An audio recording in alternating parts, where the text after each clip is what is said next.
Democracy in America by Alex de Tocqueville, translated by Henry Reeve. Chapter 11.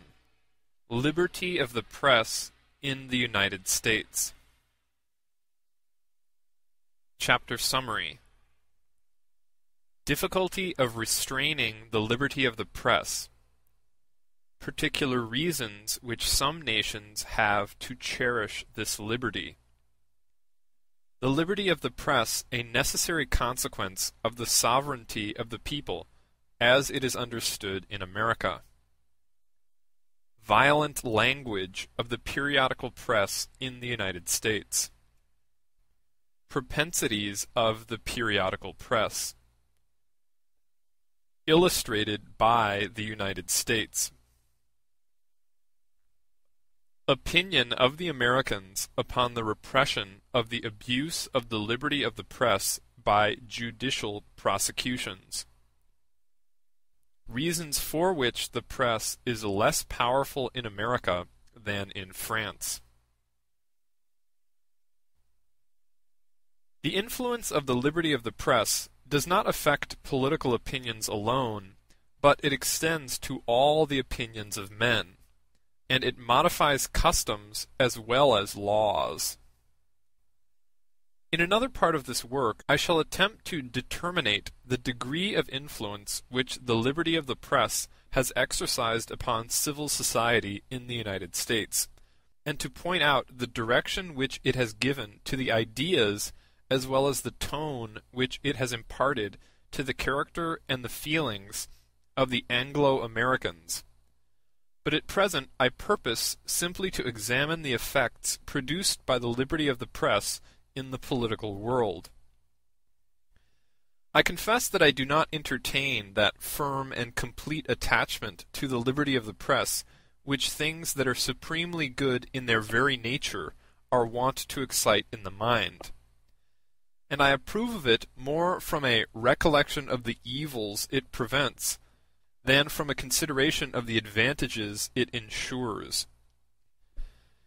If anyone could point out an intermediate and yet a tenable position between the complete independence and the entire subjection of the public expression of opinion, I should perhaps be inclined to adopt it. But the difficulty is to discover this position. If it is your intention to correct the abuses of unlicensed printing and to restore the use of orderly language, you may in the first instance try the offender by a jury. But if the jury acquits him, the opinion which was that of a single individual becomes the opinion of the country at large. Too much and too little has therefore hitherto been done. If you proceed, you must bring the delinquent before a court of permanent judges. But even here the cause must be heard before it can be decided. And the very principles which no book would have ventured to avow are blazoned forth in the pleadings, and what was obscurely hinted at in a single composition is then repeated in a multitude of other publications. The language in which a thought is embodied is the mere carcass of the thought, and not the idea itself. Tribunals may condemn the form, but the sense and spirit of the work is too subtle for their authority. Too much has still been done to recede, too little to attain your end. You must therefore proceed. If you establish a censorship of the press, the tongue of the public speaker will still make itself heard, and you have only increased the mischief. The powers of thought do not rely, like the powers of physical strength, upon the number of their mechanical agents. Nor can a host of authors be reckoned like the troops which compose an army. On the contrary, the authority of a principle is often increased by the smallness of the number of men by whom it is expressed. The words of a strong-minded man, which penetrate amidst the passions of a listening assembly, have more power than the vociferations of 1,000 orators. And if it be allowed to speak freely in any public place, the consequence is the same as if free speaking was allowed in every village. The liberty of discourse must therefore be destroyed, as well as the liberty of the press. This is the necessary term of your efforts. But if your object was to repress the abuses of liberty, they have brought you to the feet of a despot. You have been led from the extreme of independence to the extreme of subjection, without meeting with a single tenable position for shelter or repose. There are certain nations which have peculiar reasons for cherishing the liberty of the press, independently of the general motives which I have just pointed out. For in certain countries which profess to enjoy the privileges of freedom, every individual agent of the government may violate the laws with impunity, since those whom he oppresses cannot prosecute him before the courts of justice. In this case, the liberty of the press is not merely a guarantee, but it is the only guarantee of their liberty and their security which the citizens possess.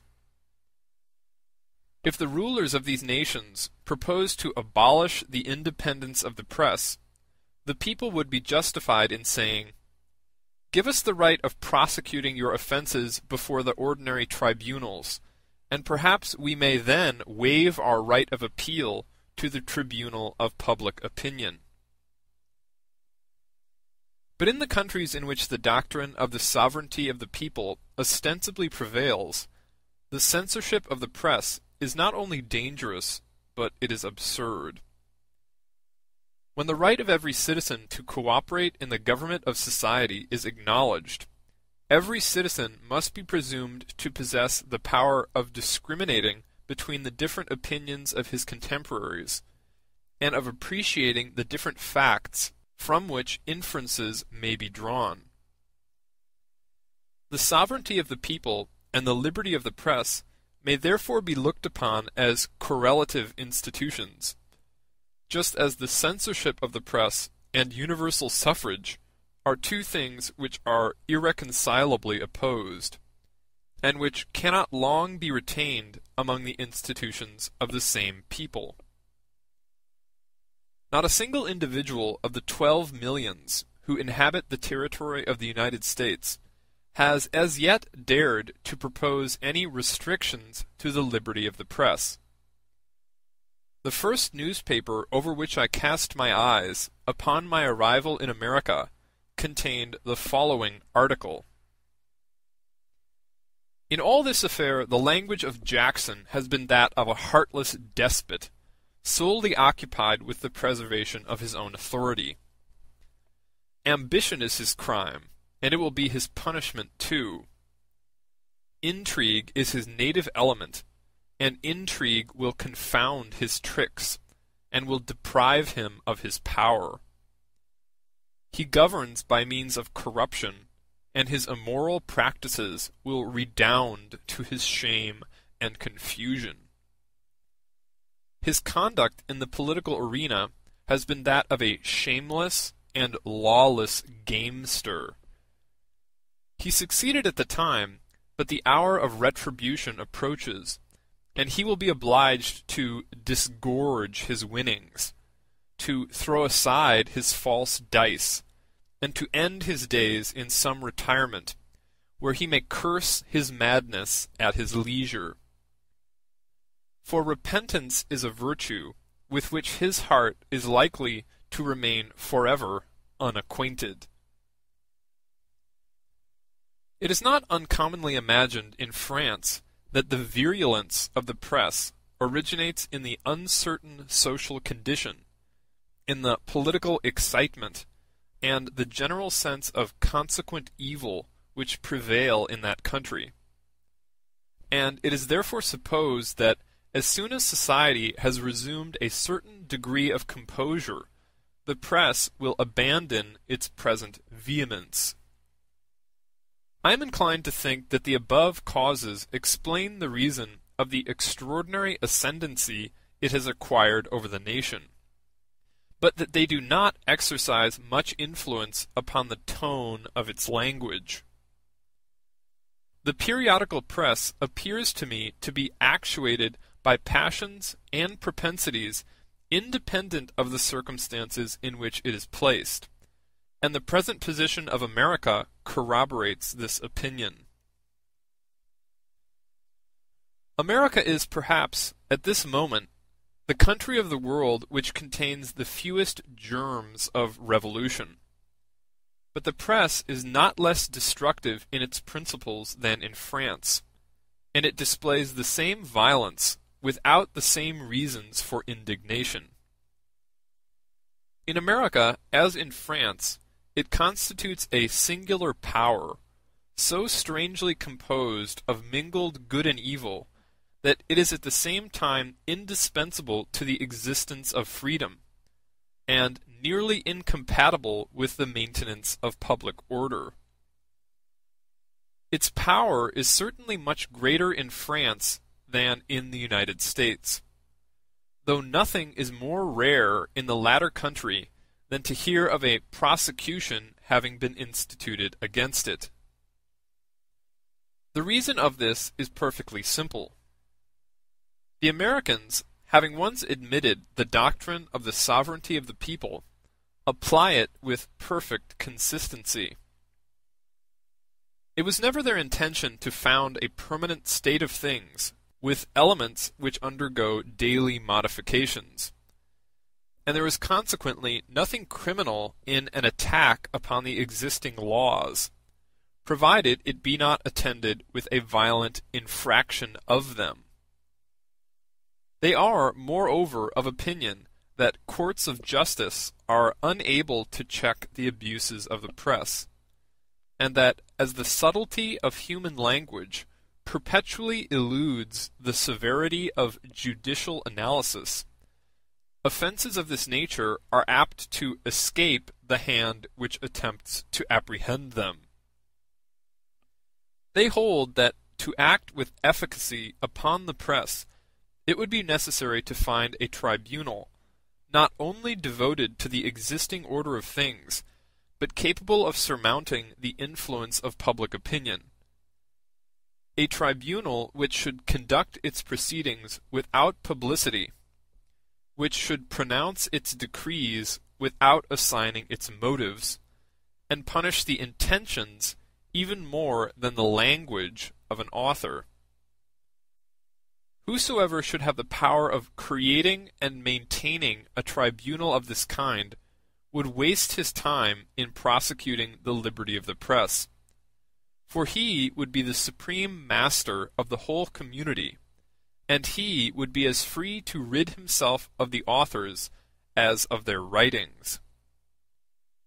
In this question, therefore, there is no medium between servitude and extreme license. In order to enjoy the inestimable benefits which the liberty of the press ensures, it is necessary to submit to the inevitable evils which it engenders. To expect to acquire the former and to escape the latter is to cherish one of those illusions which commonly misled nations in their times of sickness, when, tired with faction and exhausted by effort, they attempt to combine hostile opinions and contrary principles upon the same soil. The small influence of the American journals is attributable to several reasons, amongst which are the following. The liberty of writing, like all other liberty, is most formidable when it is a novelty. For a people which has never been accustomed to cooperate in the conduct of state affairs places implicit confidence in the first tribune who arouses its attention. The Anglo-Americans have enjoyed this liberty ever since the foundation of the settlements. Moreover, the press cannot create human passions by its own power, however skillfully it may kindle them where they exist. In America, politics are discussed with animation and a varied activity, but they rarely touch those deep passions which are excited whenever the positive interest of a part of the community is impaired. But in the United States, the interests of the community are in a most prosperous condition. A single glance upon a French and an American newspaper is sufficient to show the difference which exists between the two nations on this head. In France, the space allotted to commercial advertisements is very limited, and the intelligence is not considerable, but the most essential part of the journal is that which contains the discussion of the politics of the day.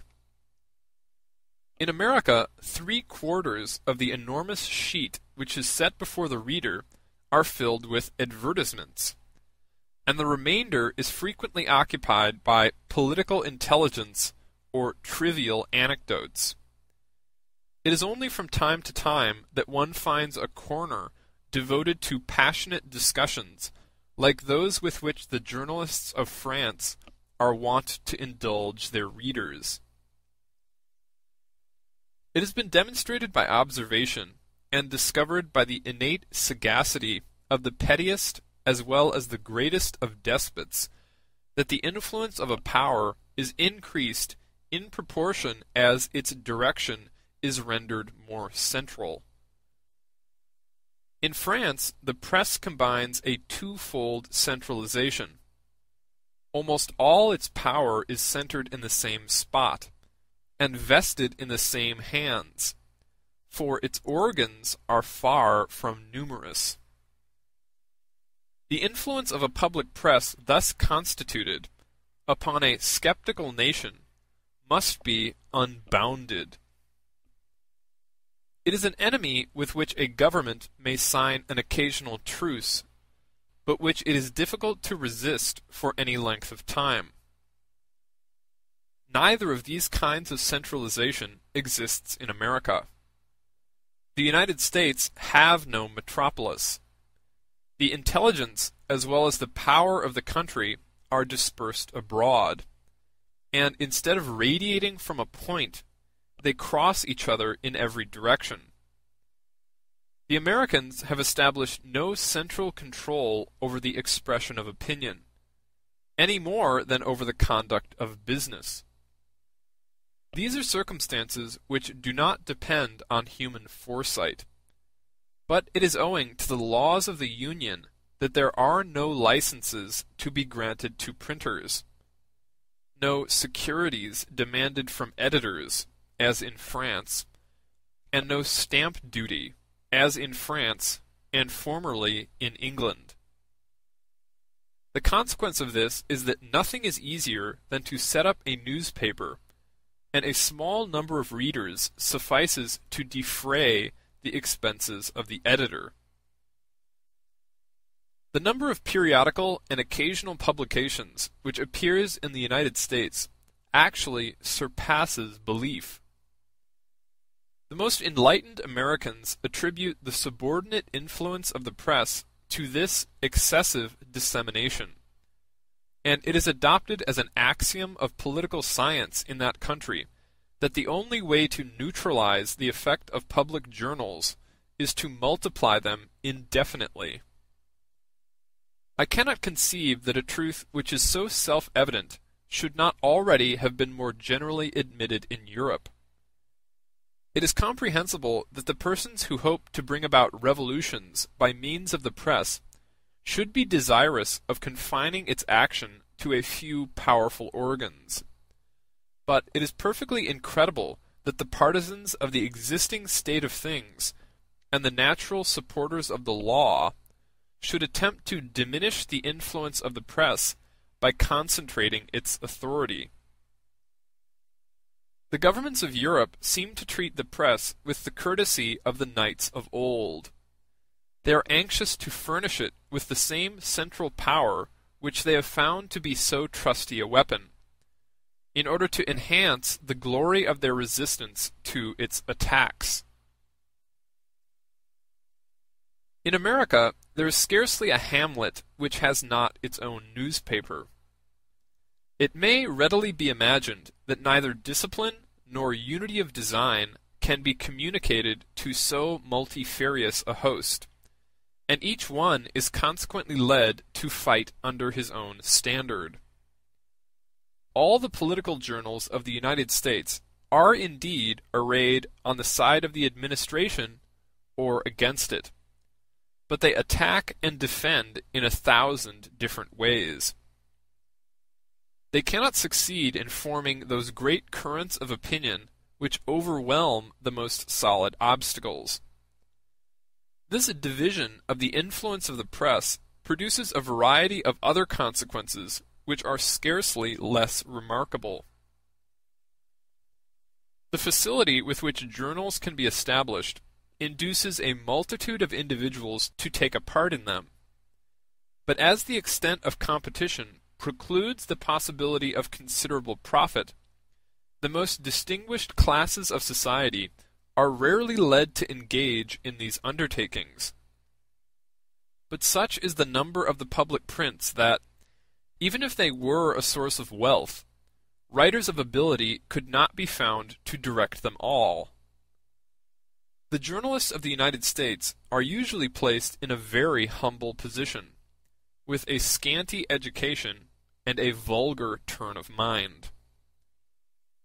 The will of the majority is the most general of laws, and it establishes certain habits which form the characteristics of each peculiar class of society. Thus it dictates the etiquette practiced at courts and the etiquette of the bar. The characteristics of the French journalist consist in a violent, but frequently an eloquent and lofty manner of discussing the politics of the day, and the exceptions to this habitual practice are only occasional. The characteristics of the American journalist consist in an open and coarse appeal to the passions of the populace, and he habitually abandons the principles of political science to assail the characters of individuals, to track them into private life, and to disclose all their weaknesses and errors. Nothing can be more deplorable than this abuse of the powers of thought. I shall have occasion to point out hereafter the influence of the newspapers upon the taste and the morality of the American people, but my present subject exclusively concerns the political world. It cannot be denied that the effects of this extreme license of the press tend indirectly to the maintenance of public order. The individuals who are already in the possession of a high station in the esteem of their fellow citizens are afraid to write in the newspapers, and they are thus deprived of the most powerful instrument which they can use to excite the passions of the multitude to their own advantage. Note: they only write in the papers when they choose to address the people in their own name, as for instance when they are called upon to repel calumnious imputations and to correct a misstatement of facts. The personal opinions of the editors have no kind of weight in the eyes of the public. The only use of a journal is that it imparts the knowledge of certain facts, and it is only by altering or distorting those facts that a journalist can contribute to the support of his own views. But although the press is limited to these resources, its influence in America is immense. It is the power which impels the circulation of political life through all the districts of that vast territory. Its eye is constantly open to detect the secret springs of political designs, and to summon the leaders of all parties to the bar of public opinion. It rallies the interests of the community round certain principles, and it draws up the creed which factions adopt, for it affords a means of intercourse between parties which hear and which address each other without ever having been in immediate contact. When a great number of the organs of the press adopt the same line of conduct, their influence becomes irresistible, and public opinion, when it is perpetually assailed from the same side, eventually yields to the attack. In the United States, each separate journal exercises but little authority, but the power of the periodical press is only second to that of the people. The opinions established in the United States under the empire of the liberty of the press are frequently more firmly rooted than those which are formed elsewhere under the sanction of a censor. In the United States, the democracy perpetually raises fresh individuals to the conduct of public affairs, and the measures of the administration are consequently seldom regulated by the strict rules of consistency or of order. But the general principles of the government are more stable, and the opinions most prevalent in society are generally more durable than in many other countries. When once the Americans have taken up an idea, whether it be well or ill founded, nothing is more difficult than to eradicate it from their minds. The same tenacity of opinion has been observed in England, where, for the last century, greater freedom of conscience and more invincible prejudices have existed than in all the other countries of Europe. I attribute this consequence to a cause which may at first sight appear to have a very opposite tendency, namely, to the liberty of the press. The nations amongst which this liberty exists are as apt to cling to their opinions from pride as from conviction. They cherish them because they hold them to be just, and because they exercise their own free will in choosing them. And they maintain them not only because they are true, but because they are their own. Several other reasons conduce to the same end. It was remarked by a man of genius that ignorance lies at the two ends of knowledge. Perhaps it would have been more correct to have said that absolute convictions are to be met with at the two extremities, and that doubt lies in the middle. For the human intellect may be considered in three distinct states, which frequently succeed one another. A man believes implicitly because he adopts a proposition without inquiry. He doubts as soon as he is assailed by the objections which his inquiries may have aroused, but he frequently succeeds in satisfying these doubts, and then he begins to believe afresh. He no longer lays hold on a truth in its most shadowy and uncertain form, but he sees it clearly before him, and he advances onwards by the light it gives him. Note: it may, however, be doubted whether this rational and self-guiding conviction arouses as much fervor or enthusiastic devotedness in men as their first dogmatical belief. End note. When the liberty of the press acts upon men who are in the first of these three states, it does not immediately disturb their habit of believing implicitly without investigation, but it constantly modifies the objects of their intuitive convictions. The human mind continues to discern but one point upon the whole intellectual horizon, and that point is in continual motion. Such are the symptoms of sudden revolutions, and of the misfortunes which are sure to befall those generations which abruptly adopt the unconditional freedom of the press. The circle of novel ideas is, however, soon terminated. The touch of experience is upon them, and the doubt and mistrust which their uncertainty produces becomes universal. We may rest assured that the majority of mankind will either believe they know not wherefore, or will not know what to believe. Few are the beings who can ever hope to attain to the state of rational and independent conviction which true knowledge can beget in defiance of the attacks of doubt. It has been remarked that in times of great religious fervor, men sometimes change their religious opinions, whereas in times of general skepticism, everyone clings to his own persuasion. The same thing takes place in politics under the liberty of the press.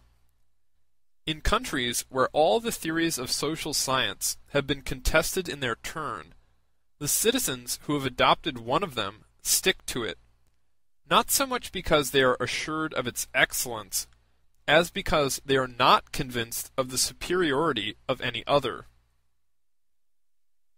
In the present age, men are not very ready to die in defense of their opinions, but they are rarely inclined to change them.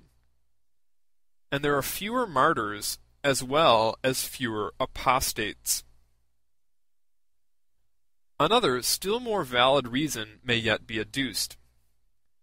When no abstract opinions are looked upon as certain, men cling to the mere propensities and external interests of their position, which are naturally more tangible and more permanent than any opinions in the world. But it is not a question of easy solution whether aristocracy or democracy is most fit to govern a country. But it is certain that democracy annoys one part of the community, and that aristocracy oppresses another part. When the question is reduced to the simple expression of the struggle between poverty and wealth, the tendency of each side of the dispute becomes perfectly evident without further controversy. End of chapter 11. Chapter 7. Political Associations in the United States. In no country in the world has the principle of association been more successfully used, or more unsparingly applied to a multitude of different objects, than in America. Besides the permanent associations which are established by law under the names of townships, cities, and counties, a vast number of others are formed and maintained by the agency of private individuals. The citizen of the United States is taught from his earliest infancy to rely upon his own exertions in order to resist the evils and the difficulties of life. He looks upon social authority with an eye of mistrust and anxiety, and he only claims its assistance when he is quite unable to shift without it. This habit may even be traced in the schools of the rising generation, where the children in their games are wont to submit to rules which they have themselves established, and to punish misdemeanors which they have themselves defined. The same spirit pervades every act of social life. If a stoppage occurs in a thoroughfare, and the circulation of the public is hindered, the neighbors immediately constitute a deliberative body, and this extemporaneous assembly gives rise to an executive power which remedies the inconvenience before anybody has thought of recurring to an authority superior to that of the persons immediately concerned. If the public pressures are concerned, an association is formed to provide for the splendor and the regularity of the entertainment. Societies are formed to resist enemies which are exclusively of a moral nature, and to diminish the vices of intemperance. In the United States, associations are established to promote public order, commerce, industry, morality, and religion, for there is no end which the human will, seconded by the collective exertions of individuals, despairs of attaining. I shall hereafter have occasion to show the effects of association upon the course of society, and I must confine myself for the present to the political world. When once the right of association is recognized, the citizens may employ it in several different ways. An association consists simply in the public assent which a number of individuals give to certain doctrines, and in the engagement which they contract to promote the spread of these doctrines by their exertions. The right of association with these views is very analogous to the liberty of unlicensed writing, but societies thus formed possess more authority than the press. When an opinion is represented by a society, it necessarily assumes a more exact and explicit form. It numbers its partisans, and comprises their welfare in its cause. They, on the other hand, become acquainted with each other, and their zeal is increased by their number. An association unites the efforts of minds which have a tendency to diverge in one single channel, and urges them vigorously towards one single end which it points out. The second degree in the right of association is the power of meeting.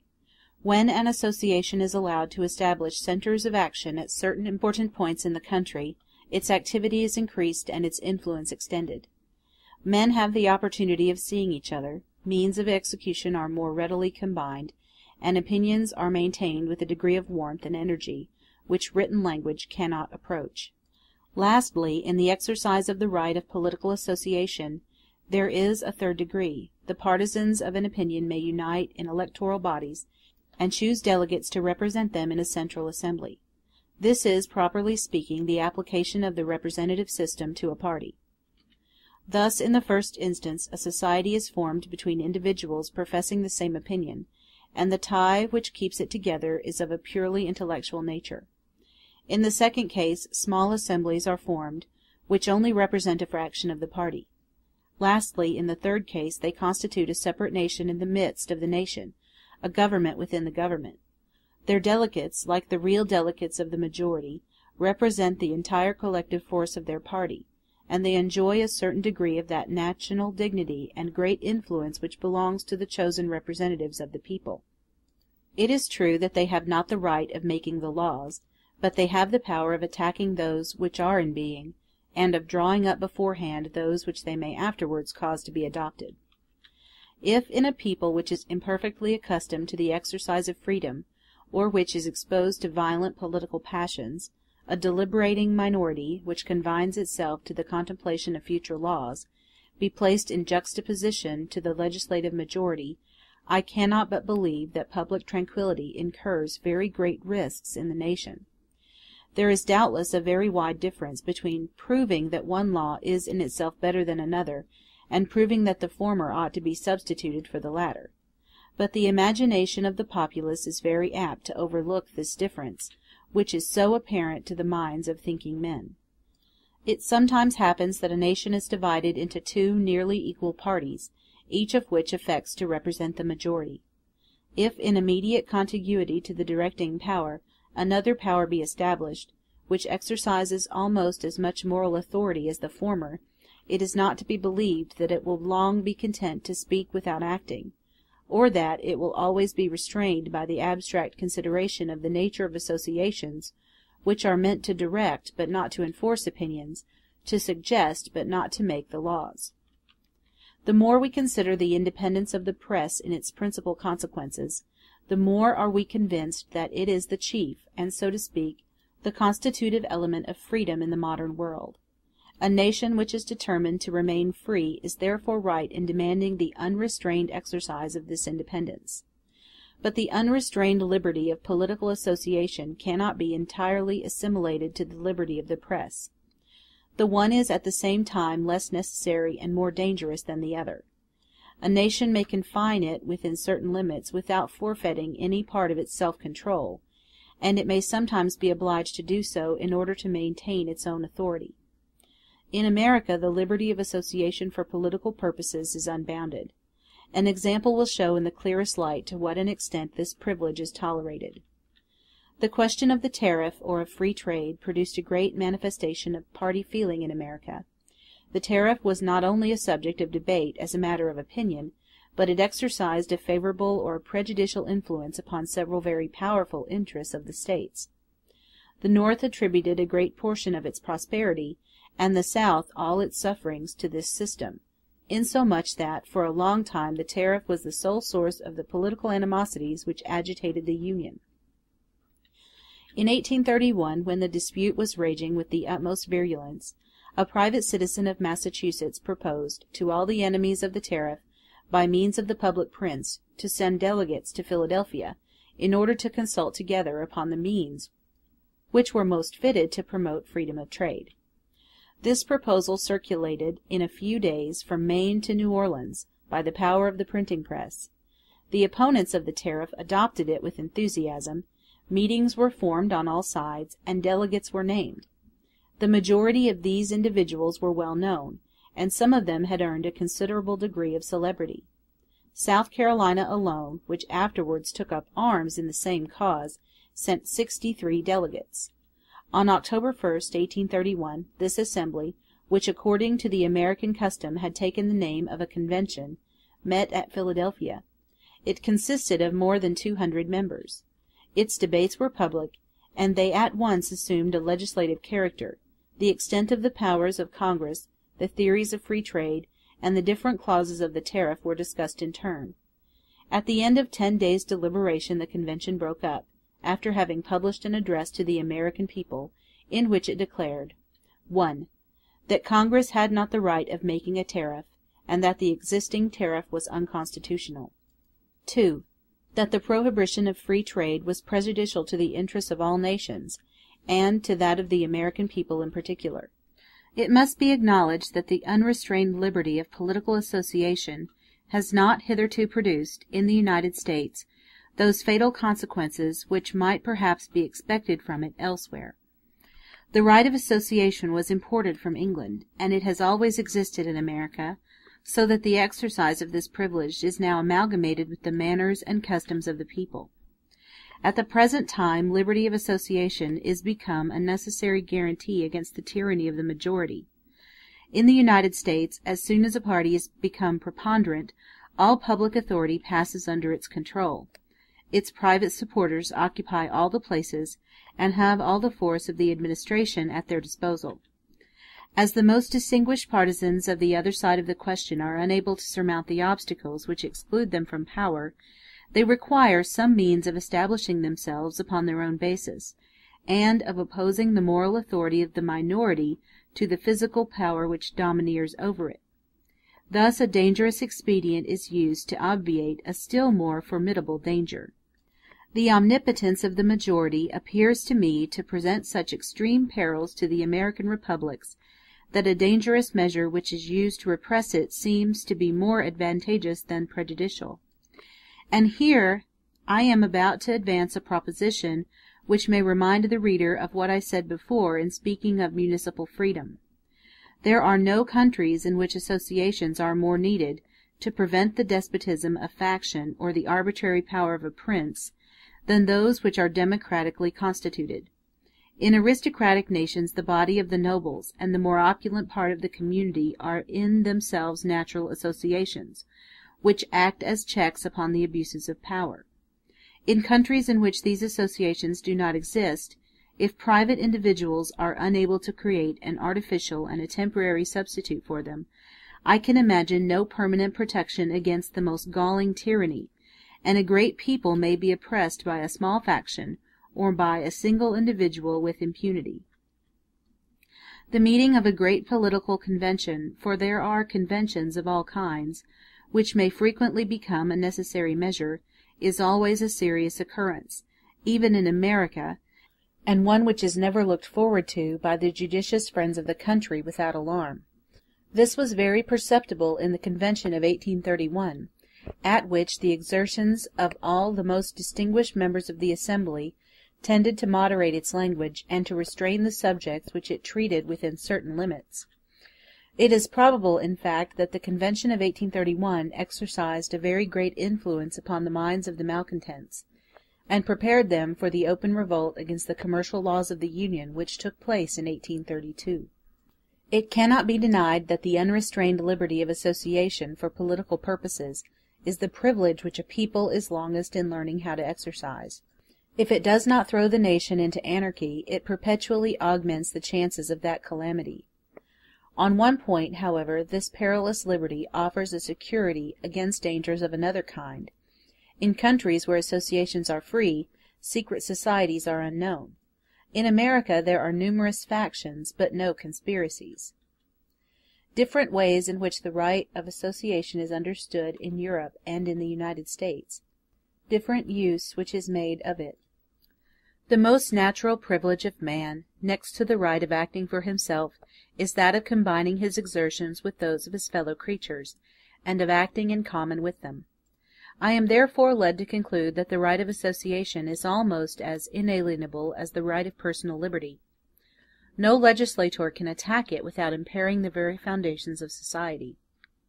Nevertheless, if the liberty of association is a fruitful source of advantages and prosperity to some nations, it may be perverted or carried to excess by others, and the element of life may be changed into an element of destruction. A comparison of the different methods which associations pursue in those countries in which they are managed with discretion, as well as in those where liberty degenerates into license, may perhaps be thought useful both to governments and to parties. The greater part of Europeans look upon an association as a weapon which is to be hastily fashioned and immediately tried in the conflict. A society is formed for discussion, but the idea of impending action prevails in the minds of those who constitute it. It is in fact an army, and the time given to parley serves to reckon up the strength and to animate the courage of the host, after which they direct their march against the enemy. Resources which lie within the bounds of the law may suggest themselves to the person who compose it as means, but never as the only means, of success. Such, however, is not the manner in which the right of association is understood in the United States. In America, the citizens who form the minority associate in order, in the first place, to show their numerical strength, and so to diminish the moral authority of the majority, and, in the second place, to stimulate competition, and to discover those arguments which are most fitted to act upon the majority, for they always entertain hopes of drawing over their opponents to their own side, and of afterwards disposing of the supreme power in their name. Political associations in the United States are therefore peaceable in their intentions, and strictly legal in the means which they employ, and they assert with perfect truth that they only aim at success by lawful expedients. The difference which exists between the Americans and ourselves depends on several causes. In Europe there are numerous parties so diametrically opposed to the majority that they can never hope to acquire its support, and at the same time they think they are sufficiently strong in themselves to struggle and defend their cause. When a party of this kind forms an association, its object is, not to conquer, but to fight. In America, the individuals who hold opinions very much opposed to those of the majority are no sort of impediment to its power, and all other parties hope to win it over to their own principles in the end. The exercise of the right of association becomes dangerous in proportion to the impossibility which excludes great parties from acquiring the majority. In a country like the United States, in which the differences of opinion are mere differences of hue, the right of association may remain unrestrained without evil consequences. The inexperience of many of the European nations in the enjoyment of liberty leads them only to look upon the liberty of association as a right of attacking the government. The first notion which presents itself to a party, as well as to an individual, when it has acquired a consciousness of its own strength, is that of violence. The notion of persuasion arises at a later period, and is only derived from experience. The English, who are divided into parties which differ most essentially from each other, rarely abuse the right of association, because they have been long accustomed to exercise it. In France the passion for war is so intense that there is no undertaking so mad or so injurious to the welfare of the state that a man does not consider himself honored in defending it at the risk of his life. But perhaps the most powerful of the causes which tend to mitigate the excesses of political association in the United States is universal suffrage. In countries in which universal suffrage exists, the majority is never doubtful, because neither party can pretend to represent that portion of the community which is not voted. The associations which are formed are aware, as well as the nation at large, that they do not represent the majority. This is, indeed, a condition inseparable from their existence, for if they did represent the preponderating power, they would change the law instead of soliciting its reform. The consequence of this is that the moral influence of the government, which they attack, is very much increased, and their own power is very much enfeebled. In Europe there are few associations which do not affect to represent the majority, or which do not believe that they represent it. This conviction, or this pretension, tends to augment their force amazingly, and contributes no less to legalize their measures. Violence may seem to be excusable in defense of the cause of oppressed right. Thus it is, in the vast labyrinth of human laws, that extreme liberty sometimes corrects the abuses of license, and that extreme democracy obviates the dangers of democratic government. In Europe, associations consider themselves, in some degree, as the legislative and executive councils of the people, which is unable to speak for itself. In America, where they only represent a minority of the population, they argue and they petition. The means which the associations of Europe employ are in accordance with the end which they propose to obtain. As the principal aim of those bodies is to act, and not to debate, to fight rather than to persuade, they are naturally led to adopt a form of organization which differs from the ordinary customs of civil bodies, and which assumes the habits and the maxims of military life. They centralize the direction of their resources as much as possible, and they entrust the powers of the whole party to a very small number of leaders. The members of these associations respond to a watchword, like soldiers on duty. They profess the doctrine of passive obedience, say rather that in uniting together they at once abjure the exercise of their own judgment and free will, and the tyrannical control which these societies exercise is often far more unsupportable than the authority possessed over society by the government which they attack. Their moral force is much diminished by these excesses, and they lose the powerful interest which is always excited by a struggle between oppressors and the oppressed. The man who, in given cases, consents to obey his fellows with servility, and who submits his activity and even his opinions to their control, can have no claim to rank as a free citizen. The Americans have also established certain forms of government which are applied to their associations, but these are invariably borrowed from the forms of the civil administration. The independence of each individual is formally recognized. The tendency of the members of the association points, as it does in the body of the community, towards the same end, but they are not obliged to follow the same track. No one abjures the exercise of his reason and his free will, but every one exerts that reason and that will for the benefit of a common undertaking. End of section 19. Chapter 13, Part 1. Government of the Democracy in America.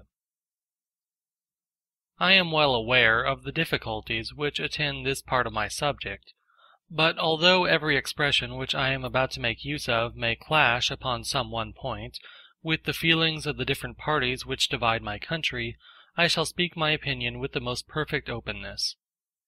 In Europe we are at a loss how to judge the true character and the more permanent propensities of democracy, because in Europe two conflicting principles exist, and we do not know what to attribute to the principles themselves, and what to refer to the passions which they bring into collision. Such, however, is not the case in America. There the people reigns without any obstacle, and it has no perils to dread, and no injuries to avenge. In America, democracy is swayed by its own free propensities. Its course is natural, and its activity is unrestrained. The United States consequently afford the most favorable opportunity of studying its real character. And to no people can this inquiry be more vitally interesting than to the French nation, which is blindly driven onwards by a daily and irresistible impulse towards a state of things which may prove either despotic or republican, but which will assuredly be democratic. Universal suffrage. I have already observed that universal suffrage has been adopted in all the states of the Union. It consequently occurs amongst different populations which occupy very different positions in the scale of society.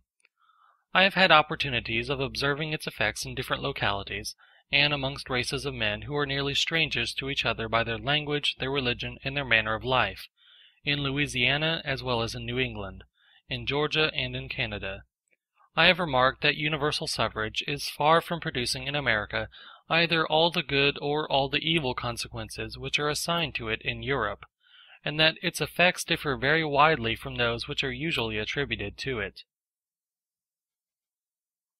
Choice of the people, and instinctive preferences of the American democracy. In the United States, the most able men are rarely placed at the head of affairs. Reason of this peculiarity. The envy which prevails in the lower orders of France against the higher classes is not a French, but a purely democratic sentiment. For what reason the most distinguished men in America frequently seclude themselves from public affairs. Many people in Europe are apt to believe without saying it, or to say without believing it, that one of the great advantages of universal suffrage is that it entrusts the direction of public affairs to men who are worthy of the public confidence. They admit that the people is unable to govern for itself, but they aver that it is always sincerely disposed to promote the welfare of the state, and that it instinctively designates those persons who are animated by the same good wishes, and who are the most fit to wield the supreme authority. I confess that the observations I made in America by no means coincide with these opinions. On my arrival in the United States, I was surprised to find so much distinguished talent among the subjects, and so little among the heads of the government. It is a well authenticated fact that at the present day the most able men in the United States are very rarely placed at the head of affairs, and it must be acknowledged that such has been the result in proportion as democracy has outstepped all its former limits. The race of American statesmen has evidently dwindled most remarkably in the course of the last 50 years. Several causes may be assigned to this phenomenon. It is impossible, notwithstanding the most strenuous exertions, to raise the intelligence of the people above a certain level. Whatever may be the facilities of acquiring information, whatever may be the profusion of easy methods and of cheap science, the human mind can never be instructed and educated without devoting a considerable space of time to those objects. The greater or the lesser possibility of subsisting without labor is therefore the necessary boundary of intellectual improvement. This boundary is more remote in some countries and more restricted in others, but it must exist somewhere in order to procure the means of physical subsistence, that is to say, as long as it retains its popular character. It is therefore quite as difficult to imagine a state in which all the citizens should be very well informed, as a state in which they should all be wealthy.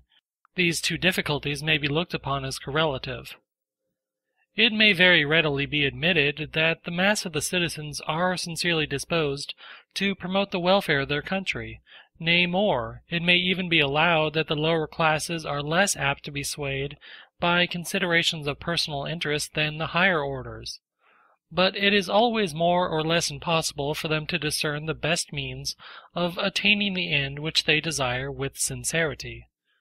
Long and patient observation, joined to a multitude of different notions, is required to form a just estimate of the character of a single individual, and can it be supposed that the vulgar have the power of succeeding in an inquiry which misleads the penetration of genius itself?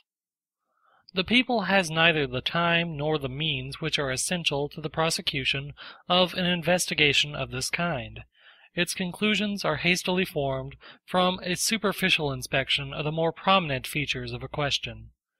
Hence it often assents to the clamor of a mountebank who knows the secret of stimulating its tastes, while its truest friends frequently fail in their exertions.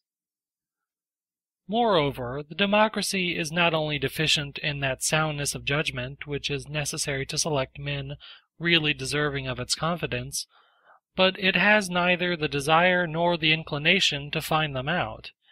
It cannot be denied that democratic institutions have a very strong tendency to promote the feeling of envy in the human heart, not so much because they afford to everyone the means of rising to the level of any of his fellow citizens, as because those means perpetually disappoint the persons who employ them. Democratic institutions awaken and foster a passion for equality which they can never entirely satisfy. This complete equality eludes the grasp of the people at the very moment at which it thinks to hold it fast, and flies, as Pascal says, with eternal flight. The people is excited in the pursuit of an advantage, which is more precious because it is not sufficiently remote to be unknown, or sufficiently near to be enjoyed. The lower orders are agitated by the chance of success. They are irritated by its uncertainty, and they pass from the enthusiasm of pursuit to the exhaustion of ill success, and lastly to the acrimony of disappointment. Whatever transcends their own limits appears to be an obstacle to their desires, and there is no kind of superiority, however legitimate it may be, which is not irksome in their sight. It has been supposed that the secret instinct which leads the lower orders to remove their superiors as much as possible from the direction of public affairs is peculiar to France. This, however, is an error. The propensity to which I allude is not inherent in any particular nation, but in democratic institutions in general, and although it may have been heightened by peculiar political circumstances, it owes its origin to a higher cause. In the United States, the people is not disposed to hate the superior classes of society, but it is not very favorably inclined towards them, and it carefully excludes them from the exercise of authority. It does not entertain any dread of distinguished talents, but it is rarely captivated by them, and it awards its approbation very sparingly to such as have risen without the popular support. Whilst the natural propensities of democracy induce the people to reject the most distinguished citizens as its rulers, these individuals are no less apt to retire from a political career in which it is almost impossible to retain their independence, or to advance without degrading themselves. This opinion has been very candidly set forth by Chancellor Kent, who says, in speaking with great eulogiums of that part of the Constitution which empowers the executive to nominate the judges, quote, "It is indeed probable that the men who are best fitted to discharge the duties of this high office would have too much reserve in their manners, and too much austerity in their principles, for them to be returned by the majority at an election where universal suffrage is adopted." Unquote. Such were the opinions which were printed without contradiction in America in the year 1830. I hold it to be sufficiently demonstrated that universal suffrage is by no means a guarantee of the wisdom of the popular choice, and that whatever its advantages may be, this is not one of them. Causes which may partly correct these tendencies of the democracy. Contrary effects produced on peoples as well as on individuals by great dangers. Why so many distinguished men stood at the head of affairs in America 50 years ago. Influence which the intelligence and manners of the people exercise upon its choice. Example of New England. States of the Southwest. Influence of certain laws upon the choice of the people. Election by an elected body. Its effects upon the composition of the Senate. When a state is threatened by serious dangers, the people frequently succeeds in selecting the citizens who are the most able to save it. It has been observed that man rarely retains his customary level in presence of very critical circumstances. He rises above or he sinks below his usual condition, and the same thing occurs in nations at large. Extreme perils sometimes quench the energy of a people instead of stimulating it. They excite without directing its passions, and instead of clearing they confuse its powers of perception. The Jews deluged the smoking ruins of their temple with the carnage of the remnant of their host. But it is more common, both in the case of nations and in that of individuals, to find extraordinary virtues arising from the very imminence of the danger. Great characters are then thrown into relief, as edifices which are concealed by the gloom of night are illuminated by the glare of a conflagration. At those dangerous times genius no longer abstains from presenting itself in the arena, and the people, alarmed by the perils of its situation, buries its envious passions in a short oblivion. Great names may then be drawn from the balloting box. I have already observed that the American statesmen of the present day are very inferior to those who stood at the head of affairs 50 years ago. This is as much a consequence of the circumstances as of the laws of the country. When America was struggling in the high cause of independence to throw off the yoke of another country, and when it was about to usher a new nation into the world, the spirits of its inhabitants were roused to the height which their great efforts required. In this general excitement, the most distinguished men were ready to forestall the wants of the community, and the people clung to them for support, and placed them at its head. But events of this magnitude are rare, and it is from an inspection of the ordinary course of affairs that our judgment must be formed. If passing occurrences sometimes act as checks upon the passions of democracy, the intelligence and the manners of the community exercise an influence which is not less powerful and far more permanent. This is extremely perceptible in the United States. In New England, the education and the liberties of the communities were engendered by the moral and religious principles of their founders. Where society has acquired a sufficient degree of stability to enable it to hold certain maxims and to retain fixed habits, the lower orders are accustomed to respect intellectual superiority and to submit to it without complaint, although they set at naught all those privileges which wealth and birth have introduced among mankind. The democracy in New England consequently makes a more judicious choice than it does elsewhere.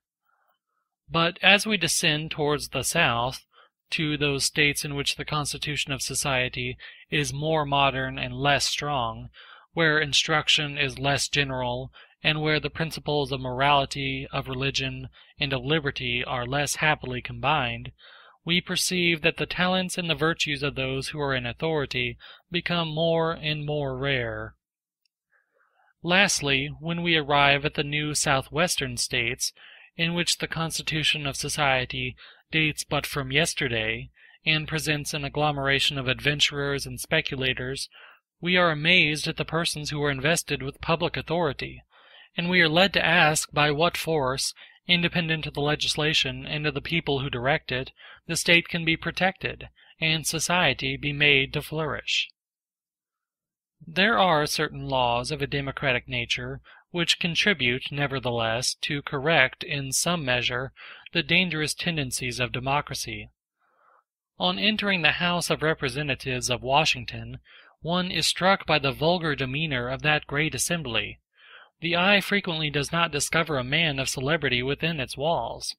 Its members are almost all obscure individuals whose names present no associations to the mind. They are mostly village lawyers, men in trade, or even persons belonging to the lower classes of society.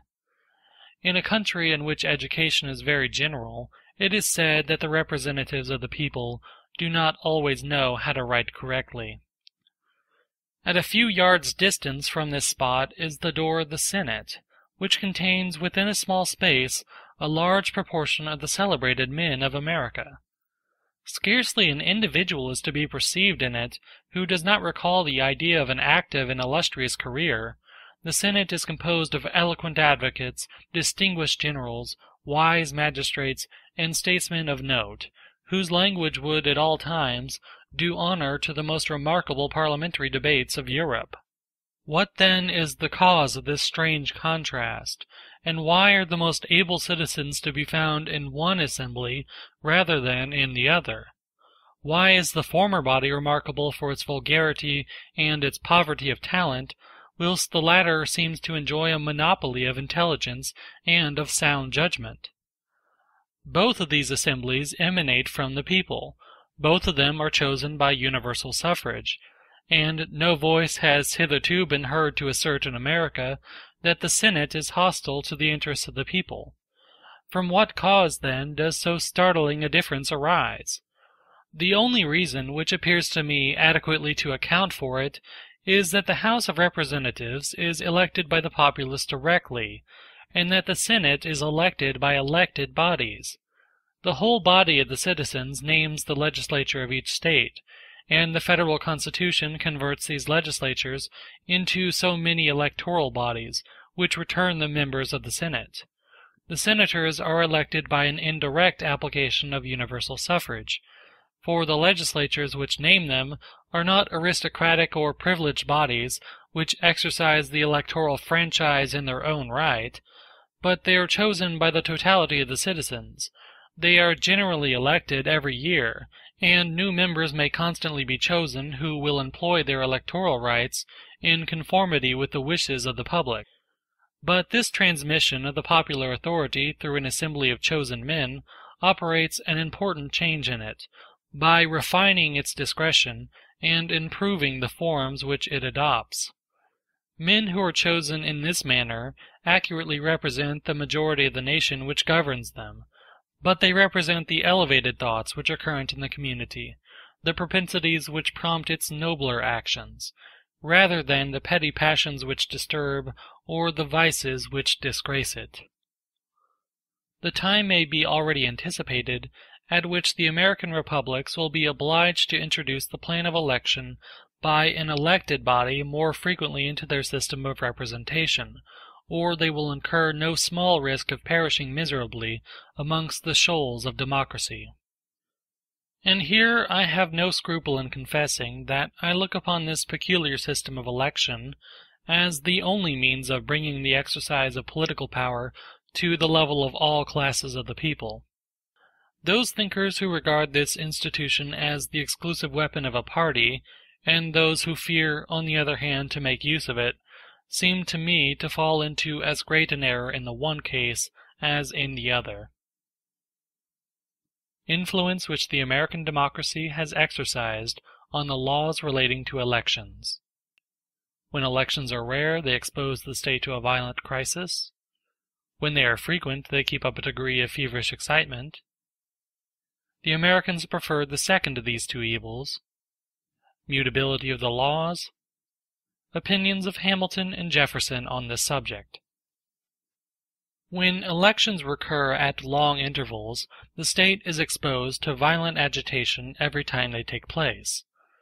Parties exert themselves to the utmost in order to gain a prize which is so rarely within their reach, and as the evil is almost irremediable for the candidates who fail, the consequences of their disappointed ambition may prove most disastrous. If, on the other hand, the legal struggle can be repeated within a short space of time, the defeated parties take patience. When elections occur frequently, their recurrence keeps society in a perpetual state of feverish excitement, and imparts a continual instability to public affairs. Thus, on the one hand, the state is exposed to the perils of a revolution, on the other to perpetual mutability. The former system threatens the very existence of the government. The latter is an obstacle to all steady and consistent policy. The Americans have preferred the second of these evils to the first, but they were led to this conclusion by their instinct much more than by their reason. For a taste for variety is one of the characteristic passions of democracy. An extraordinary mutability has, by this means, been introduced into their legislation. Many of the Americans consider the instability of their laws as a necessary consequence of a system whose general results are beneficial. But no one in the United States affects to deny the fact of this instability, or to contend that it is not a great evil. Hamilton, after having demonstrated the utility of a power which might prevent, or which might at least impede, the promulgation of bad laws, adds, quote, "It might perhaps be said that the power of preventing bad laws includes that of preventing good ones, and may be used to the one purpose as well as to the other. But this objection will have little weight with those who can properly estimate the mischiefs of that inconstancy and mutability in the laws, which form the greatest blemish in the character and genius of our governments." Unquote. Federalist No. 73. And again in No. 62 of the same work he observes, quote, "The facility and excess of law-making seem to be the diseases to which our governments are most liable. The mischievous effects of the mutability in the public councils arising from a rapid succession of new members would fill a volume. Every new election in the States is found to change one half of the representatives. From this change of men must proceed a change of opinions and of measures, which forfeits the respect and confidence of other nations, poisons the blessings of liberty itself, and diminishes the attachment and reverence of the people toward a political system which betrays so many marks of infirmity." Unquote. Jefferson himself, the greatest Democrat whom the democracy of America has yet produced, pointed out the same evils. "The instability of our laws," said he in a letter to Madison, "is really a very serious inconvenience. I think that we ought to have obviated it by deciding that a whole year should always be allowed to elapse between the bringing in of a bill and the final passing of it. It should afterward be discussed and put to the vote without the possibility of making any alteration in it, and if the circumstances of the case required a more speedy decision, the question should not be decided by a simple majority, but by a majority of at least 2/3 of both houses." Public officers under the control of the democracy in America. Simple exterior of the American public officers. No official costume. All public officers are remunerated. Political consequences of this system. No public career exists in America. Result of this. Public officers in the United States are commingled with a crowd of citizens. They have neither palaces, nor guards, nor ceremonial costumes. This simple exterior of the persons in authority is connected not only with the peculiarities of the American character, but with the fundamental principles of that society. In the estimation of the democracy, a government is not a benefit but a necessary evil. A certain degree of power must be granted to the public officers, for they would be of no use without it. But the ostensible semblance of authority is by no means indispensable to the conduct of affairs, and it is needlessly offensive to the susceptibility of the public. The public officers themselves are well aware that they only enjoy the superiority over their fellow citizens which they derive from their authority upon condition of putting themselves on a level with the whole community by their manners. A public officer in the United States is uniformly civil, accessible to all the world, attentive to all requests, and obliging in his replies. I was pleased by these characteristics of a democratic government, and I was struck by the manly independence of the citizens, who respect the office more than the officer, and who are less attached to the emblems of authority than to the man who bears them. I am inclined to believe that the influence which costumes really exercise, in an age like that in which we live, has been a good deal exaggerated. I never perceived that a public officer in America was the less respected whilst he was in the discharge of his duties because his own merit was set off by no adventitious signs. On the other hand, it is very doubtful whether a peculiar dress contributes to the respect which public characters ought to have for their own position, at least when they are not otherwise inclined to respect it. When a magistrate, and in France such instances are not rare, indulges his trivial wit at the expense of the prisoner, or derides the predicament in which a culprit is placed, it would be well to deprive him of his robes of office, to see whether he would recall some portion of the natural dignity of mankind when he is reduced to the apparel of a private citizen. A democracy may, however, allow a certain show of magisterial pomp, and clothe its officers in silks and gold, without seriously compromising its principles. Privileges of this kind are transitory, they belong to the place, and are distinct from the individual. But if public officers are not uniformly remunerated by the state, the public charges must be entrusted to men of opulence and independence, who constitute the basis of an aristocracy, and if the people still retains its right of election, that election can only be made from a certain class of citizens. When a democratic republic renders offices which had formerly been remunerated gratuitous, it may safely be believed that the state is advancing to monarchical institutions; and when a monarchy begins to remunerate such officers as had hitherto been unpaid, it is a sure sign that it is approaching toward a despotic or a republican form of government. The substitution of paid for unpaid functionaries is of itself, in my opinion, sufficient to constitute a serious revolution. I look upon the entire absence of gratuitous functionaries in America as one of the most prominent signs of the absolute dominion which democracy exercises in that country. All public services, of whatsoever nature they may be, are paid, so that everyone has not merely the right but also the means of performing them. Although in democratic states all the citizens are qualified to occupy stations in the government, all are not tempted to try for them. The number and the capacities of the candidates are more apt to restrict the choice of electors than the connections of the candidateship. In nations in which the principle of election extends to every place in the state, no political career can, properly speaking, be said to exist. Men are promoted as if by chance to the rank which they enjoy, and they are by no means sure of retaining it. The consequence is that in tranquil times public functions offer but few lures to ambition. In the United States, the persons who engage in the perplexities of political life are individuals of very moderate pretensions. The pursuit of wealth generally diverts men of great talents and of great passions from the pursuit of power, and it very frequently happens that a man does not undertake to direct the fortune of the state until he has discovered his incompetence to conduct his own affairs. The vast number of very ordinary men who occupy public stations is quite as attributable to these causes as to the bad choice of the democracy. In the United States, I am not sure that the people would return the men of superior abilities who might solicit its support, but it is certain that men of this description do not come forward. Arbitrary power of magistrates under the rule of the American democracy. For what reason the arbitrary power of magistrates is greater in absolute monarchies and in democratic republics than it is in limited monarchies? Arbitrary power of the magistrates in New England.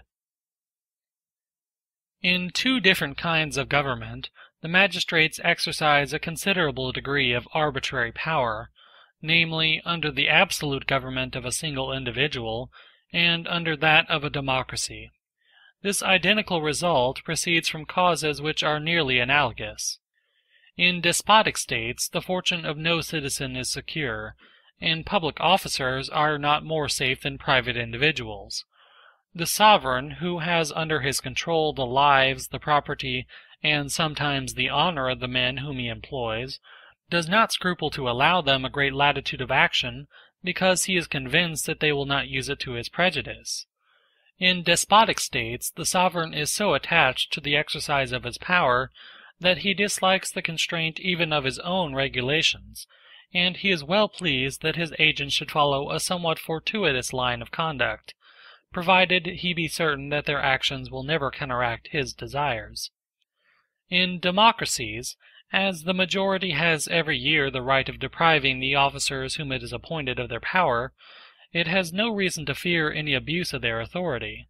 As the people is always able to signify its wishes to those who conduct the government, it prefers leaving them to make their own exertions to prescribing an invariable rule of conduct which would at once fetter their activity and the popular authority. It may even be observed, on attentive consideration, that under the rule of a democracy the arbitrary power of the magistrate must be still greater than in despotic states.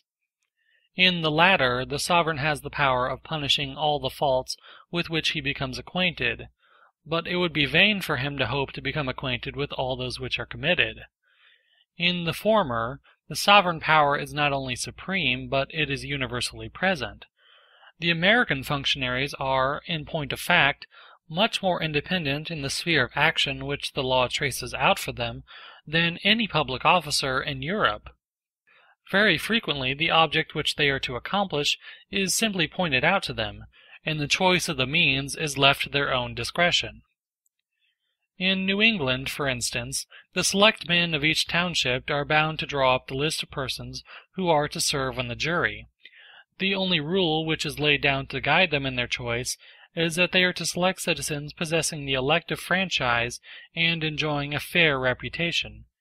In France, the lives and liberties of the subjects would be thought to be in danger if a public officer of any kind was entrusted with so formidable a right. In New England, the same magistrates are empowered to post the names of habitual drunkards in public houses, and to prohibit the inhabitants of a town from supplying them with liquor. A censorial power of this excessive kind would be revolting to the population of the most absolute monarchies. Here, however, it is submitted to without difficulty.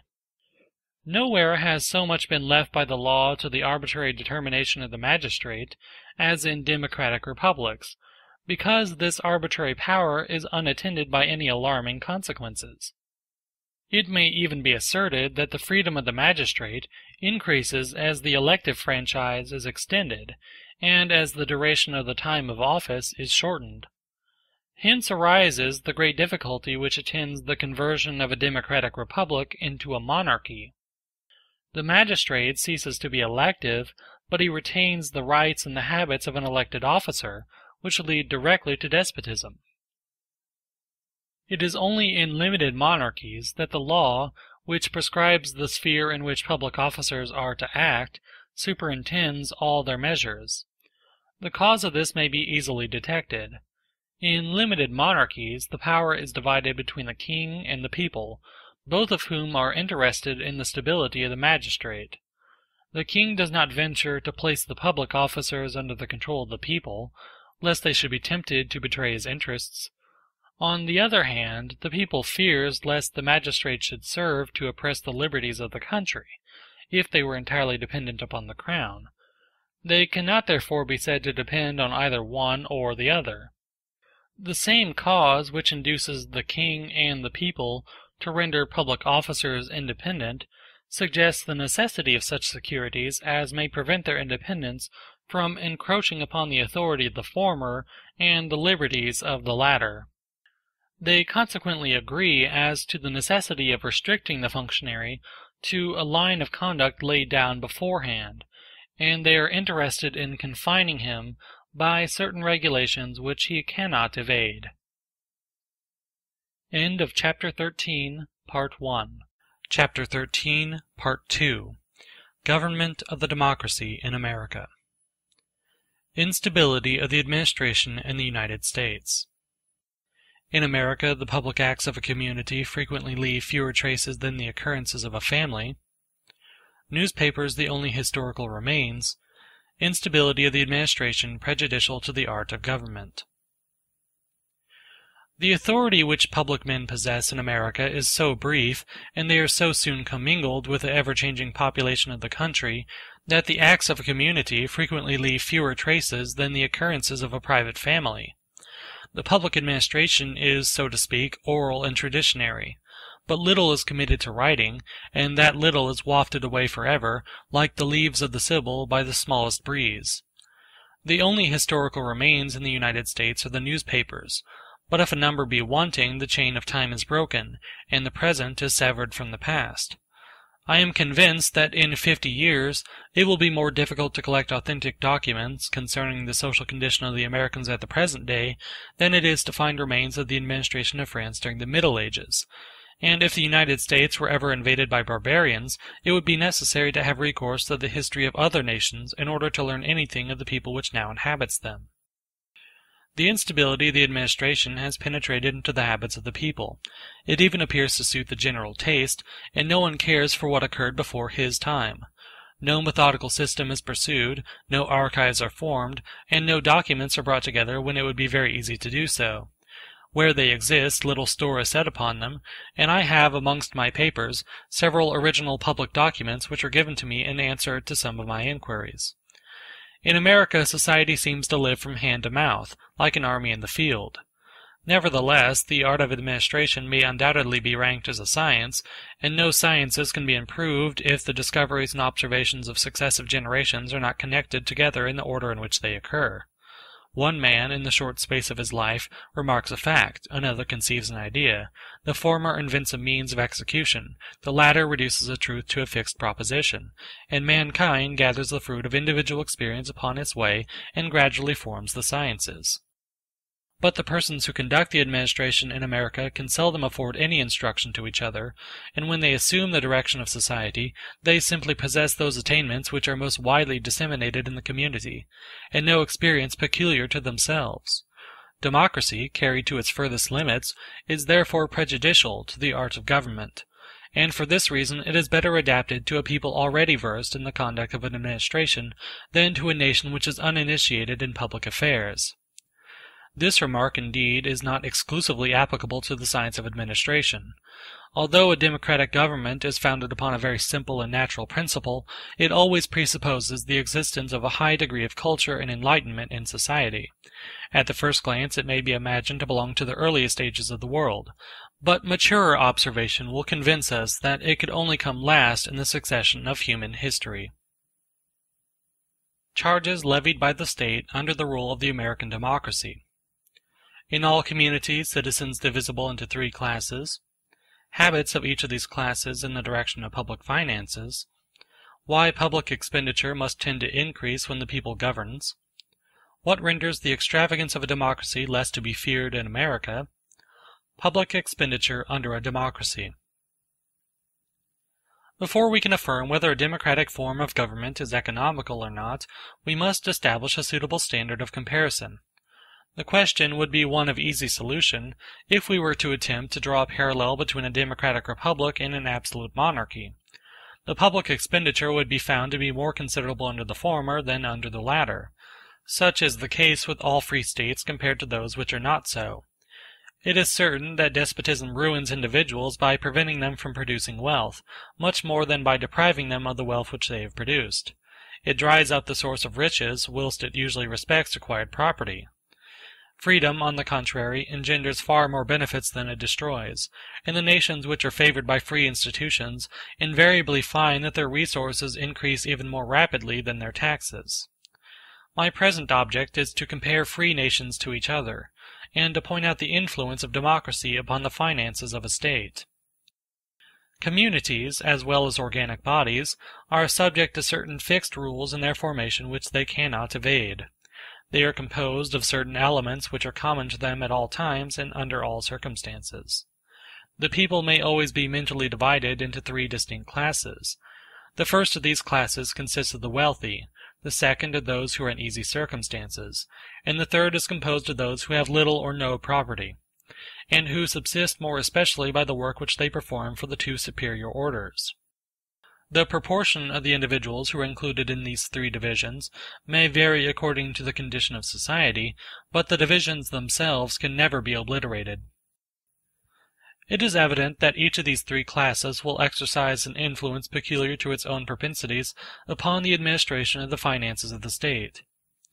If the first of the three exclusively possesses the legislative power, it is probable that it will not be sparing of the public funds, because the taxes which are levied on a large fortune only tend to diminish the sum of superfluous enjoyment, and are, in point of fact, but little felt.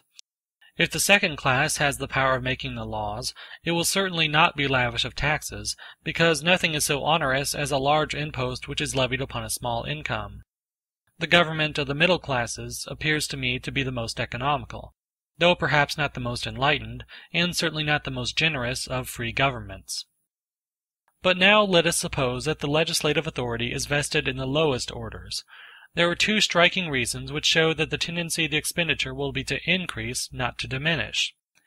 As the great majority of those who create the laws are possessed of no property upon which taxes can be imposed, all the money which is spent for the community appears to be spent to their advantage, at no cost of their own, and those who are possessed of some little property readily find means of regulating the taxes, so that they are burdensome to the wealthy and profitable to the poor, although the rich are unable to take the same advantage when they are in possession of the government.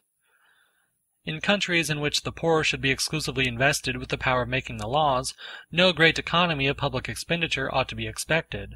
That expenditure will always be considerable, either because the taxes do not weigh upon those who levy them, or because they are levied in such a manner as not to weigh upon those classes. In other words, the government of the democracy is the only one under which the power which lays on taxes escapes the payment of them. It may be objected, but the argument has no real weight, that the true interest of the people is indissolubly connected with that of the wealthier portion of the community, since it cannot but suffer by the severe measures to which it resorts. But is not the true interest of kings to render their subjects happy, and the true interest of nobles to admit recruits into their order on suitable grounds? If remote advantages had power to prevail over the passions and exigencies of the moment, no such thing as a tyrannical sovereign or an exclusive aristocracy could ever exist. Again, it may be objected that the poor are never invested with the sole power of making the laws. But I reply that wherever universal suffrage has been established, the majority of the community unquestionably exercises the legislative authority, and if it be proved that the poor always constitute the majority, it may be added with perfect truth that in the countries in which they possess the elective franchise, they possess the sole power of making laws. But it is certain that in all the nations of the world, the greater number has always consisted of those persons who hold no property, or of those whose property is insufficient to exempt them from the necessity of working in order to procure an easy subsistence. Universal suffrage does therefore, in point of fact, invest the poor with the government of society. The disastrous influence which popular authority may sometimes exercise upon the finances of a state was very clearly seen in some of the democratic republics of antiquity, in which the public treasure was exhausted in order to relieve indigent citizens, or to supply the games and theatrical amusements of the populace. It is true that the representative system was then very imperfectly known, and that at the present time the influence of popular passion is less felt in the conduct of public affairs. But it may be believed that the delegate will in the end conform to the principles of his constituents, and favor their propensities as much as their interests. The extravagance of democracy is, however, less to be dreaded in proportion as the people acquires a share of property, because on the one hand the contributions of the rich are then less needed, and on the other, it is more difficult to lay on taxes which do not affect the interests of the lower classes.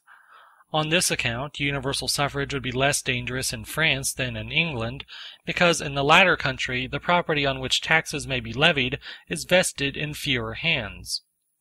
America, where the great majority of the citizens possess some fortune, is in a still more favorable position than France. There are still further causes which may increase the sum of public expenditure in democratic countries. When the aristocracy governs, the individuals who conduct the affairs of state are exempted by their own station in society from every kind of privation. They are contented with their position. Power and renown are the objects for which they strive, and as they are placed far above the obscure throng of citizens, they do not always distinctly perceive how the well-being of the mass of the people ought to redound to their own honor. They are not indeed callous to the sufferings of the poor, but they cannot feel those miseries as acutely as if they were themselves partakers of them. Provided that the people appear to submit to its lot, the rulers are satisfied, and they demand nothing further from the government. An aristocracy is more intent upon the means of maintaining its influence than upon the means of improving its condition. When, on the contrary, the people is invested with the supreme authority, the perpetual sense of their own miseries impels the rulers of society to seek for perpetual ameliorations. 1,000 different objects are subjected to improvement, the most trivial details are sought out as susceptible of amendment, and those changes which are accompanied with considerable expense are more especially advocated, since the object is to render the condition of the poor more tolerable, who cannot pay for themselves. Moreover, all democratic communities are agitated by an ill-defined excitement and by a kind of feverish impatience, that engender a multitude of innovations, almost all of which are attended with expense. In monarchies and aristocracies, the natural taste which the rulers have for power and for renown is stimulated by the promptings of ambition, and they are frequently incited by these temptations to very costly undertakings. In democracies, where the rulers labor under privations, they can only be courted by such means as improve their well-being, and these improvements cannot take place without a sacrifice of money. When a people begins to reflect upon its situation, it discovers a multitude of wants to which it had not been before subject, and to satisfy these exigencies recourse must be had to the coffers of the state. Hence it arises that the public charges increase in proportion as civilization spreads, and that imposts are augmented as knowledge pervades the community. The last cause which frequently renders a democratic government dearer than any other is, that a democracy does not always succeed in moderating its expenditure, because it does not understand the art of being economical. As the designs which it entertains are frequently changed, and the agents of those designs are still more frequently removed, its undertakings are often ill conducted or left unfinished. In the former case, the state spends sums out of all proportion to the end which it proposes to accomplish. In the second, the expense itself is unprofitable. Tendencies of the American democracy as regards the salaries of public officers. In the democracies, those who establish high salaries have no chance of profiting by them.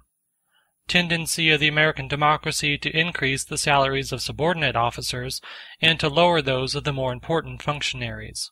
Reason of this. Comparative statement of the salaries of public officers in the United States and in France. There is a powerful reason which usually induces democracies to economize upon the salaries of public officers. As the number of citizens who dispense the remuneration is extremely large in democratic countries, so the number of persons who can hope to be benefited by the receipt of it is comparatively small. In aristocratic countries, on the contrary, the individuals who fix high salaries have almost always a vague hope of profiting by them. These appointments may be looked upon as a capital which they create for their own use, or at least as a resource for their children. It must, however, be allowed that a democratic state is most parsimonious towards its principal agents. In America, the secondary officers are much better paid, and the dignitaries of the administration much worse than they are elsewhere. These opposite effects result from the same cause. The people fixes the salaries of the public officers in both cases, and the scale of remuneration is determined by the consideration of its own wants. It is held to be fair that the servants of the public should be placed in the same easy circumstances as the public itself, but when the question turns upon the salaries of the great officers of state, this rule fails, and chance alone can guide the popular decision. The poor have no adequate conception of the wants which the higher classes of society may feel. The sum which is scanty to the rich appears enormous to the poor man, whose wants do not extend beyond the necessaries of life, and in his estimation the governor of a state, with his $1,200 or $1,500 a year, is a very fortunate and enviable being. If you undertake to convince him that the representative of a great people ought to be able to maintain some show of splendor in the eyes of foreign nations, he will perhaps assent to your meaning, but when he reflects on his own humble dwelling, and on the hard-earned produce of his wearisome toil, he remembers all that he could do with the salary which you say is insufficient, and he is startled or almost frightened at the sight of such uncommon wealth. Besides, the secondary public officer is almost on a level with the people, whilst the others are raised above it. The former may therefore excite his interest, but the latter begins to arouse his envy. This is very clearly seen in the United States, where the salaries seem to decrease as the authority of those who receive them augments. Under the rule of an aristocracy it frequently happens, on the contrary, that whilst the high officers are receiving munificent salaries, the inferior ones have not more than enough to procure the necessaries of life. The reason of this fact is easily discoverable, from causes very analogous to those which I have just alluded. If a democracy is unable to conceive the pleasures of the rich, or to witness them without envy, an aristocracy is slow to understand, or, to speak more correctly, is unacquainted with, the privations of the poor. The poor man is not, if we use the term aright, the fellow of the rich one, but he is a being of another species. An aristocracy is therefore apt to care but little for the fate of its subordinate agents, and their salaries are only raised when they refuse to perform their service for too scanty a remuneration. It is the parsimonious conduct of democracy towards its principal officers which has countenanced a supposition of far more economical propensities than any which it really possesses. It is true that it scarcely allows the means of honorable subsistence to the individuals who conduct its affairs, but enormous sums are lavished to meet the exigencies or to facilitate the enjoyments of the people. The money raised by taxation may be better employed, but it is not saved. In general, democracy gives largely to the community, and very sparingly to those who govern it. The reverse is the case in aristocratic countries, where the money of the state is expended to the profit of the persons who are at the head of affairs. Difficulty of distinguishing the causes which contribute to the economy of the American government. We are liable to frequent errors in the research of those facts which exercise a serious influence upon the fate of mankind, since nothing is more difficult than to appreciate their real value. One people is naturally inconsistent and enthusiastic, another is sober and calculating, and these characteristics originate in their physical constitution or in remote causes with which we are unacquainted. These are nations which are fond of parade and the bustle of festivity, and which do not regret the costly gaieties of an hour. Others, on the contrary, are attached to more retiring pleasures, and seem almost ashamed of appearing to be pleased. In some countries the highest value is set upon the beauty of public edifices, in others the productions of art are treated with indifference, and everything which is unproductive is looked down upon with contempt. In some renown, in others money, is the ruling passion. Independently of the laws, all these causes concur to exercise a very powerful influence upon the conduct of the finances of the state. If the Americans never spend the money of the people in galas, it is not only because the imposition of taxes is under the control of the people, but because the people takes no delight in public rejoicings. If they repudiate all ornament from their architecture, and set no store on any but the more practical and homely advantages, it is not only because they live under democratic institutions, but because they are a commercial nation. The habits of private life are continued in public, and we ought carefully to distinguish that economy which depends upon their institutions from that which is the natural result of their manners and customs. Whether the expenditure of the United States can be compared to that of France. 2 points to be established in order to estimate the extent of the public charges, viz. the national wealth and the rate of taxation. The wealth and the charges of France not accurately known. Why the wealth and charges of the Union cannot be accurately known. Researches of the author with a view to discover the amount of taxation in Pennsylvania. General symptoms which may serve to indicate the amount of the public charges in a given nation. Result of this investigation for the Union. Many attempts have recently been made in France to compare the public expenditure of that country with the expenditure of the United States. All these attempts have, however, been unattended by success, and a few words will suffice to show that they could not have had a satisfactory result. In order to estimate the amount of the public charges of a people, 2 preliminaries are indispensable. It is necessary, in the first place, to know the wealth of that people, and in the second, to learn what portion of that wealth is devoted to the expenditure of the state. To show the amount of taxation without showing the resources which are destined to meet the demand is to undertake a futile labor, for it is not the expenditure, but the relation of the expenditure to the revenue which it is desirable to know. The same rate of taxation which may be easily supported by a wealthy contributor will reduce a poor one to extreme misery. The wealth of nations is composed of several distinct elements, of which population is the first, real property the second, and personal property the third. The first of these 3 elements may be discovered without difficulty. Among civilized nations it is easy to obtain an accurate census of the inhabitants, but the 2 others cannot be determined with so much facility. It is difficult to take an exact amount of all the lands in a country which are under cultivation, with their natural or their acquired value, and it is still more impossible to estimate the entire personal property which is at the disposal of a nation, and which eludes the strictest analysis by the diversity and number of shapes under which it may occur. And indeed, we find that the most ancient civilized nations of Europe, including even those in which the administration is most central, have not succeeded as yet in determining the exact condition of their wealth. In America the attempt has never been made, for how would such an investigation be possible in a country where society has not yet settled into habits of regularity and tranquillity, where the national government is not assisted by a multiple of agents whose exertions it can command and direct to one sole end, and where statistics are not studied because no one is able to collect the necessary documents or to find time to peruse them? Thus the primary elements of the calculations which have been made in France cannot be obtained in the Union. The relative wealth of the 2 countries is unknown. The property of the former is not accurately determined, and no means exist of computing that of the latter.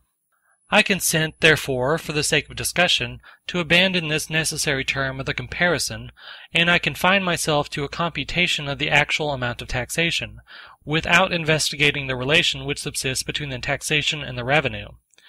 But the reader will perceive that my task has not been facilitated by the limits which I here lay down for my researches. It cannot be doubted that the central administration of France, assisted by all the public officers who are at its disposal, might determine with exactitude the amount of the direct and indirect taxes levied upon its citizens.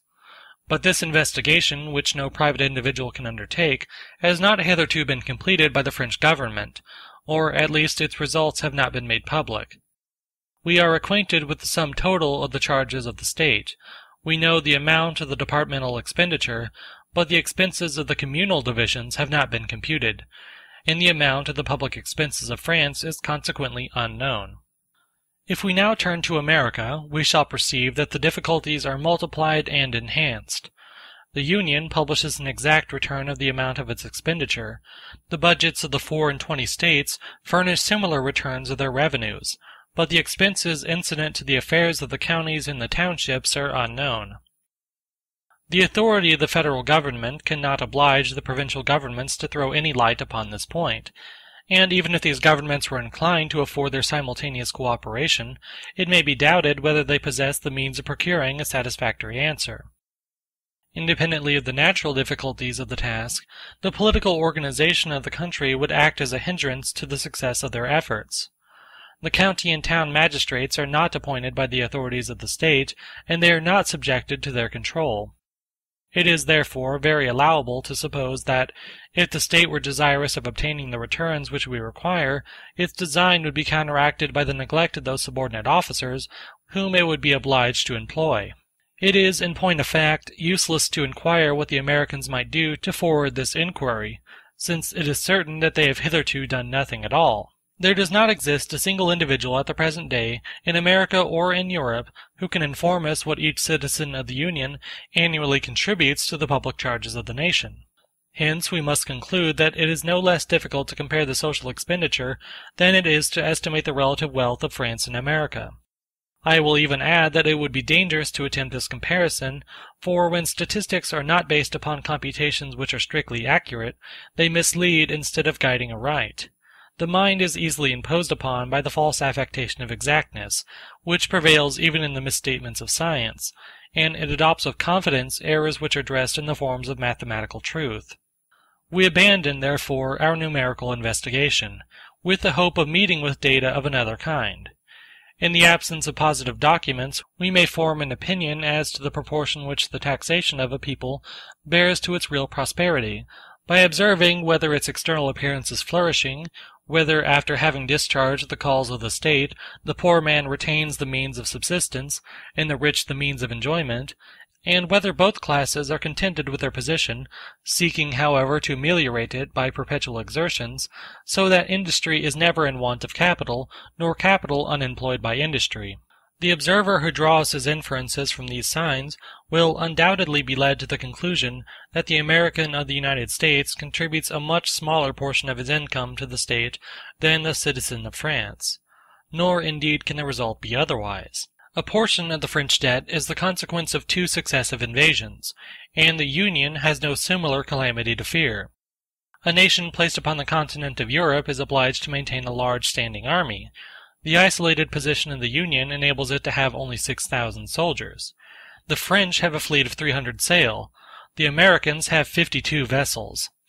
How, then, can the inhabitants of the Union be called upon to contribute as largely as the inhabitants of France? No parallel can be drawn between the finances of 2 countries so differently situated. It is by examining what actually takes place in the Union, and not by comparing the Union with France, that we may discover whether the American government is really economical. On casting my eyes over the different republics which form the Confederation, I perceive that their governments lack perseverance in their undertakings, and that they exercise no steady control over the men whom they employ. Whence I naturally infer that they must often spend the money of the people to no purpose, or to consume more of it than is really necessary to their undertakings. Great efforts are made, in accordance with the democratic origin of society, to satisfy the exigencies of the lower orders, to open the career of power to their endeavors, and to diffuse knowledge and comfort amongst them. The poor are maintained, immense sums are annually devoted to public instruction, all services whatsoever are remunerated, and the most subordinate agents are liberally paid. If this kind of government appears to me to be useful and rational, I am nevertheless constrained to admit that it is expensive. Wherever the poor direct public affairs and dispose of the national resources, it appears certain that as they profit by the expenditure of the state, they are apt to augment that expenditure.